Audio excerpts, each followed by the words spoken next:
My name is Sora, Wyatt, and then later on, Kamryn Spease will be speaking. She's my partner. We decided to focus on the effects of drug trafficking in Central America. For a long time, since before most of us were born, Central and South America have been victims to the world of drug trafficking. Gangs have taken over the streets in order to sell their product and incite fear among the longtime locals. The drugs of heroin, cocaine, meth, and marijuana are being transported from South America and even China through Central American regions such as Guatemala, Honduras, El Salvador, and many others in order to get their product up into the high-demanded United States. Communities in these passage areas have been affected beyond what we can imagine. This all has a large impact on the economy in Latin America, the way the government runs, and we really try to plan on investigating what the government has put into place so far to protect their people. Gangs in the actual production, trafficking, and distribution of drugs is constantly moving around because they're aware and have adapted to a change in demand and taste. The groups go to where they know they'll succeed, and the areas they were in are both left in fear and shambles. In these areas, it's been recorded that the people feel an intensely high amount of fear in their daily lives. They fear that they or their family will be murdered as the cartels have created such a dangerous environment for anybody around.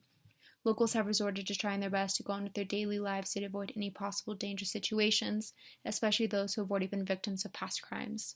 Locals struggle more, especially in lower economic areas, because they're afraid of losing their homes, this making it harder for them to feel safe enough to search for jobs and educational opportunities.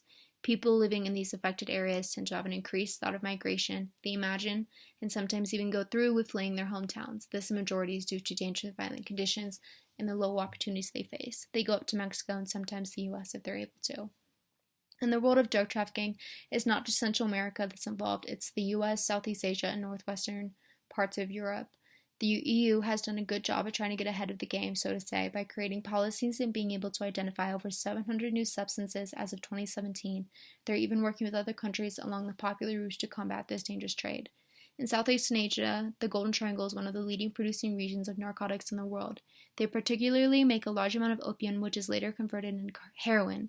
The local governments and political parties are very involved in this endeavor and are seen as the main controllers of production and trafficking, as it serves an unfortunately great way to exert dominance, control, and provides them with an adequate funding for their party. The U.S. is, whether we like it or not, a drug-loving country, and the Latin American and Southern American countries are easy suppliers. The United States has many different regulations, departments, and protections in place to make getting drugs into the States a much more difficult process. We have task forces in place to help track down these smugglers and stop as many operations as it can, but as we know, these cartels are smart and hard to track down. Maritime trafficking is a major way these drugs are brought in and out, as the policing of water is a tricky field and always has been. The United States and EU have created maritime forces to help control the waters better. Related crime negatively impacts the economy by not only reducing the availability of already limited resources, but also costing roughly around 8% of Central America's total GDP.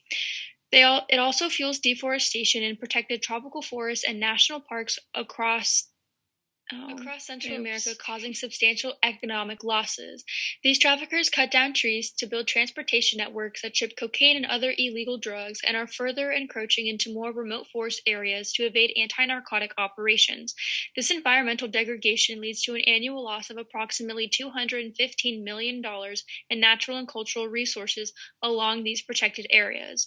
The transportation proceeds go into legitimate and illegitimate businesses and are a key motor of the economy in multiple areas by funding political parties and candidates, social functions, and also being used to buy off judicial authorities. How the government is taking action for these would be acquiring the assistance of the International Narcotics and Law Enforcement Affairs, who work alongside the Naval Specialist Forces in order to seize smuggles from countries such as Guatemala, El Salvador, and Honduras. The U.S. FBI is also in works with the transnational anti-gang units, with efforts to track migration patterns, anticipate and respond to surges, analyze criminal networks, and support cross-border investigations of gang members. So, in conclusion, the effects of drug trafficking can be broken down into 4 categories: bad for the environment, corruption, violence, and migration. And also with worldwide networking. Worldwide networking involves countries such as Asia, Europe, and the United States. Thank you.